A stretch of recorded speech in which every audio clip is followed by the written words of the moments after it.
किशनगढ़ से पूछती हैं, नमोस्तु महाराज जी, कुछ लोग और परिवार में बात बात में गाली देते हैं, गंदी भाषा का प्रयोग करते हैं, अभद्र शब्दों का प्रयोग करते हैं और जैन कुल में जन्म लेकर इस प्रकार की क्रिया करते, तो क्या इन्हें कोई पाप लगेगा? बहुत बड़ा पाप होता है। मन से, वचन से और काय से, तीनों से पाप होता है। जैनियों में एक सबसे बड़ी गंदी आदत है, वे काय से पाप कम करते हैं।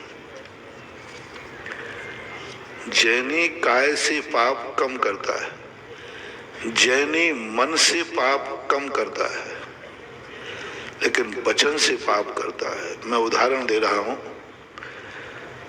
आपने अपने बेटे को गुस्से में गाली दी बहन की,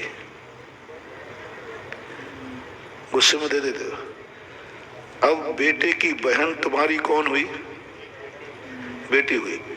तो अब आप मरने के बाद जाओगे तो वो फल मिलेगा, तुमने बेटी के साथ व्यभिचार किया था।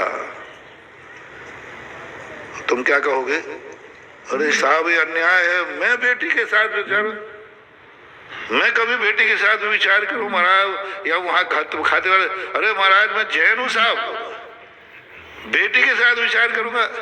तो फिर वहां टेप रिकॉर्ड सुनाया जाएगा, मन से तो नहीं किया था, काय से तो नहीं किया था।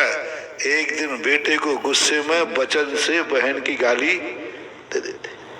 अब दूसरा, आपके मियाँ बीवी झगड़ा हुआ, आपने अपनी पत्नी को माँ की गाली दे दी। थोड़ा शेयर करना, कभी कभी माँ की गाली दे दी। अब तुम्हारी पत्नी की माँ कौन है? तुम्हारी सासू माँ।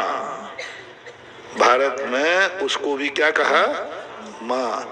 अब आपके खाते में लिखा रहेगा, आपने सासू के साथ व्यभिचार किया है।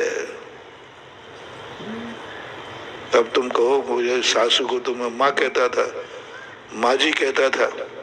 उन्होंने कहा नहीं, ये एक बार तुम दोनों पति पत्नी में झगड़ा हुआ था, तुमने पत्नी को माँ की गाली दी थी, यानी तुमने वचन से व्यभिचार किया, मन से नहीं किया। मैंने पहले ही कह दिया, काया से भी, लेकिन किससे किया?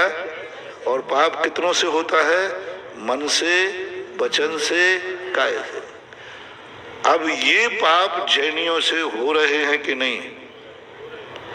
ये जो प्रश्न आया है, गाली देने वालों थोड़ा गाली होश में दो, कहीं ऐसा ना हो जाए कि जिंदगी भर तुमने गलत नहीं किया और तुम्हारे खाते में वह गलत लिखा मिले गाली देते समय। इसलिए गाली देते समय सोचना, जो गाली मैं दे रहा हूं वो गाली हमें कौन से पाप में ले जा रही है। और ये जैनियों में बहुत ज्यादा होता है। घर में लोग घर वालों को सबसे ज्यादा गालियां देते हैं, और छोटी मोटी गाली नहीं, गंदी से, इससे बचना चाहिए। बहुत बड़ा दोष है, क्योंकि वचनकृत दोष माना जाता है।